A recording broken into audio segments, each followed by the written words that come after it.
Hi everyone, welcome to turn 11. This turn we're going to get opinions about TNT and I'm going to have to make a decision about who is the biggest threat. One thing to know is that at the end of last turn I withdrew a message to TNT just because if I was going to go to war with him, I didn't want him to really see it coming. And with that, so a message has arrived from Maverny. Well, Helheim just took most of my lands and killed my standing armies without any losses. If you think you're going to kill him later instead of right now, have fun losing. I didn't realize they were at war. And this is why scouts are important. Messages arrived from Tianchi.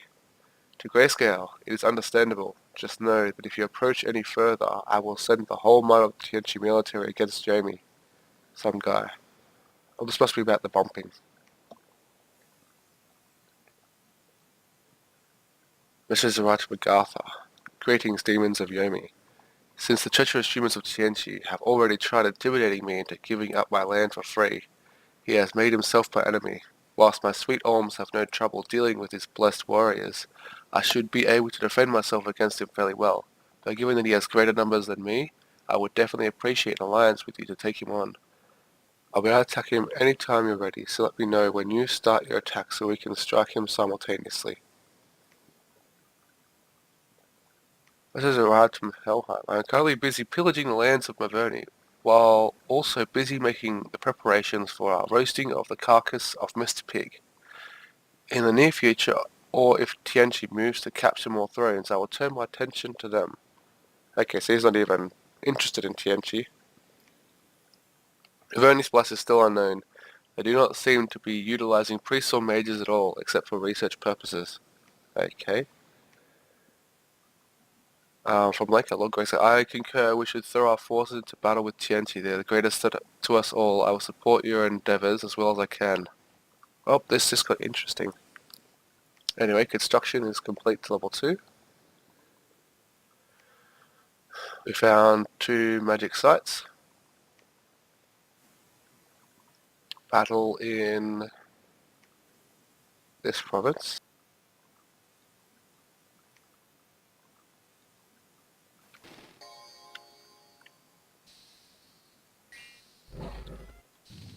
They're all piercing weapons, this should be easy.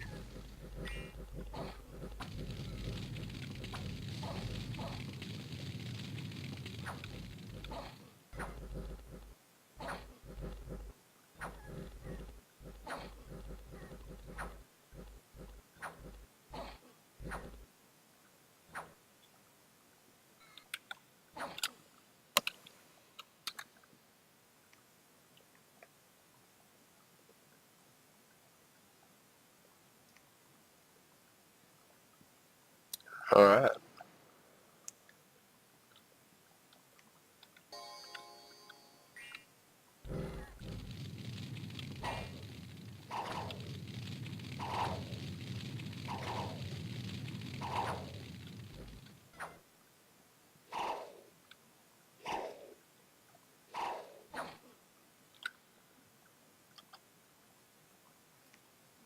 Yeah, they basically ran before they even got to him. Oh, so the barbarian hordes already attacked this province.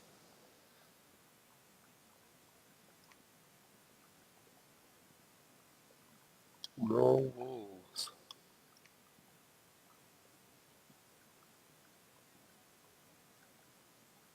Another large attack in Blackcliff.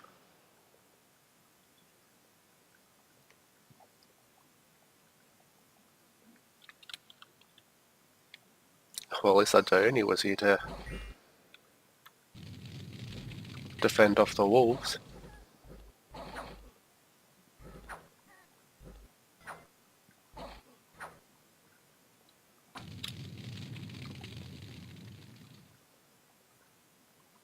Battle in Blackcliff.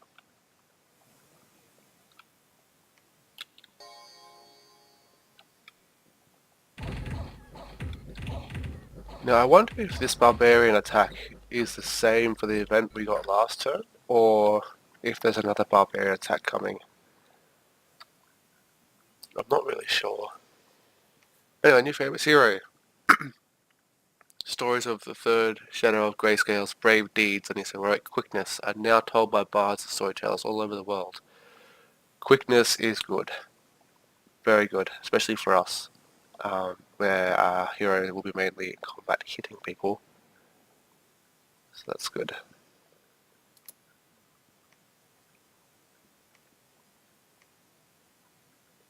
Alright.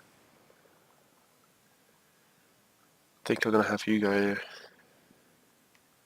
I'll do my turn and I'll be back and explain why I did what I did.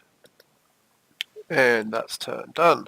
So I'll start us off with diplomacy this time. So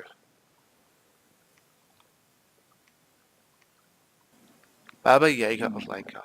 Grayscale is glad to see that you agree and that you are keen and ready for war as the Oni of Yomi. However, this last month our scouts have reported some very disturbing news. It is reported that Helheim has exponentially grown, and they can be seen in provinces between 7 and 36, also over in 50, and again laying siege to Maverni in their cap ring in 13.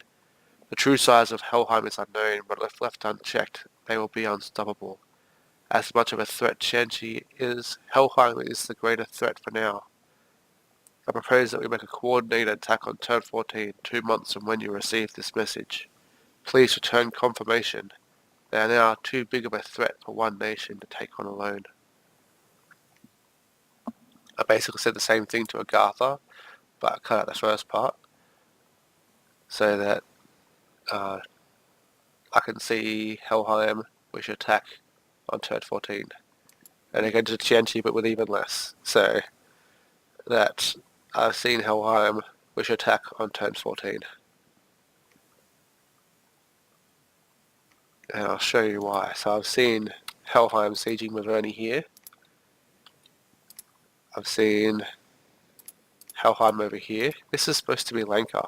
He's chafing up. Like that should be Lanka's cap ring.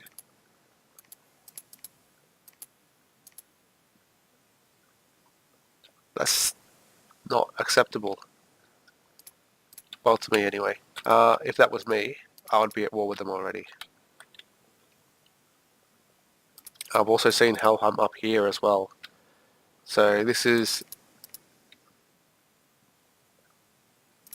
huge. They could be as much as that, or as much as that. But either way, I think Maverni's right. We need to take them out first. I can always have a Dione close to here to take back this throne of Tianqi if he takes it. But at the moment, these three provinces are still neutral. Tianqi hasn't even gotten close to this. I don't know what's wrong with Tianqi, that they haven't even been able to expand over here by this point. Well, besides that took his expansion party over here last turn, but it's turn 11. He should have this by now. So by our turn 12, we'll have about 18 provinces, which is pretty good. That's a pretty good expansion for a first year.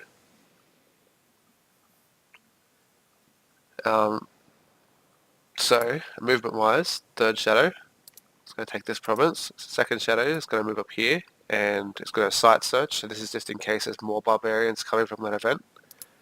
First shadow is going to come over here and site search.